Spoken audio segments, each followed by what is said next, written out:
These nations were at the same level with us at some point in time.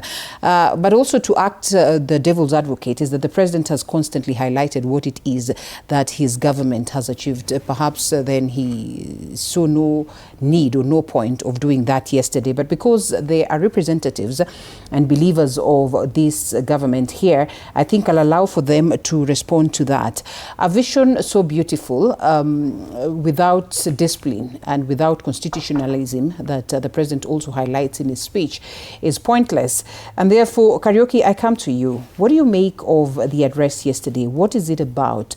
Just how convincing would it be for Kenyans who already feel like, the government has not done well? How do you get to convince Wanjiku here that, perhaps this is the way to go? After 2030, we realize that we have just about 4 years to get to 2030, and we have not managed to achieve some of the things that we had said.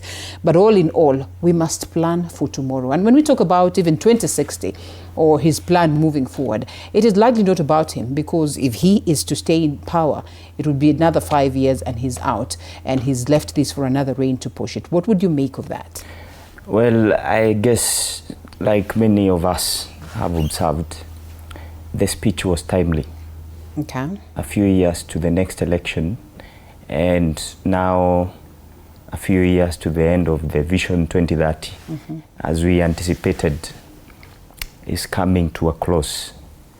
And basically what the president is saying, that having a moment of reflection as a country, to reset our mind, to reflect on where we have come and set a new objective towards the future.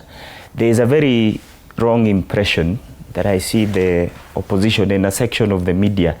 I can see the Standard today saying, out with the bottom up, in with the development charter.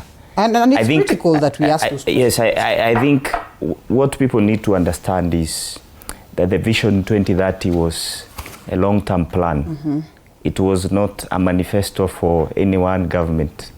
It is a Kenya blueprint for the next 22 years from 2008. And it had 3 pillars. The first pillar was the political pillar. There was the economic pillar, and there was the social pillar.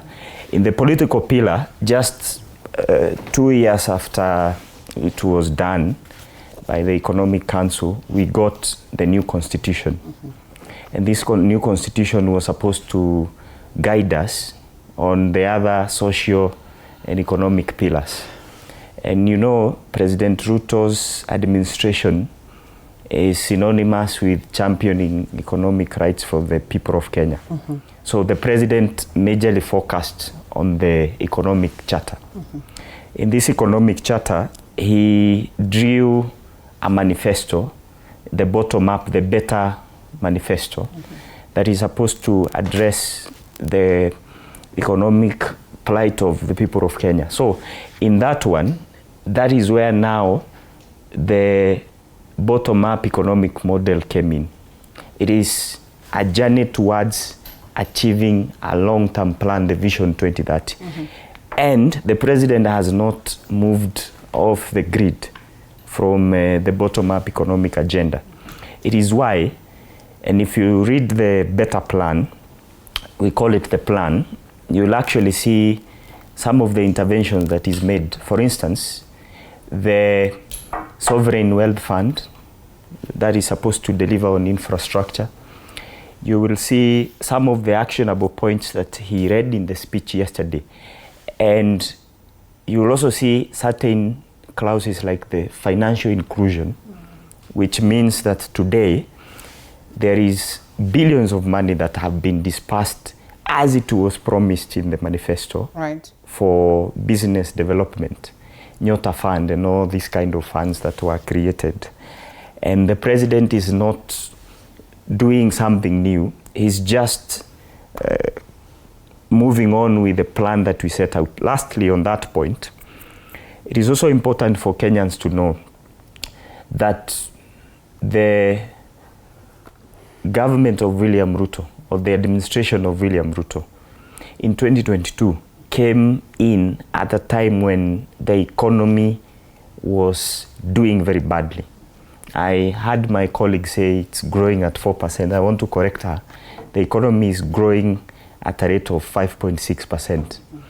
The projections within the Vision 2030 was that it would be double digit, 10%, which means we are still limping in terms of achieving that. And no government, including the Kibaki government, was able to get to a double digit. And that would be the question. What would a government present today is something that even another government would take up and, you know, guarantee as that beautiful change that he envisions. Yeah. And how to run a country, for you to understand this, you know, a country is not run like a new administration comes in and does its own things. A country is like building this place. One person will do the foundation, the next person does another pillar, the next one does another thing, until this building is complete. What would you say is the amount of justice that this government has done to the 2030 vision? I would say this one. Today, we have the shilling stable compared to the dollar. We came in at a time when the Kenyan shilling was trading at about 170. But how much does that align to the 2030 vision? And you talk about the pillars, Yes, in the economic pillar, that is where I want to come in. In the economic pillar, when the president came in 2022, the Kenyan shilling was doing very badly in the global market. Today, it has stabilized from a rate of about 180 all the way up to 129 shillings. Number two, the foreign direct investments, FDIs, have improved at an all-time high to about 3.5 billion. If you look at the foreign currency reserves that we have, now goes way high up to about 15 billion US dollars, something that you've never experienced in this country. Again, the macroeconomics, look at the cost of basic commodities. The cost of flour has gone down. When this government came in, there was a problem of the dollar, which now basically meant that the prices of fuel would go up as a result of that.